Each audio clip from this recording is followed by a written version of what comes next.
Welcome to the series seminar video tutorials Germanische Heilkunde by Dr. Ryke Geerd, MD.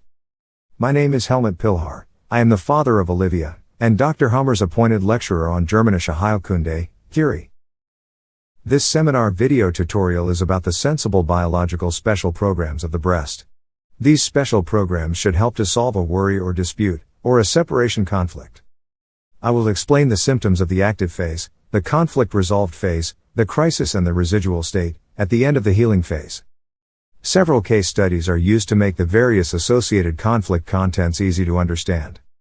The objective is to learn to interpret the various symptoms of the respective phases correctly, such as breast cancer, sagging breasts, intraductal mammary carcinoma, mastitis, microcalcification, inverted nipple, etc. You can learn more about this in the approximately 1.5-hour seminar video tutorial.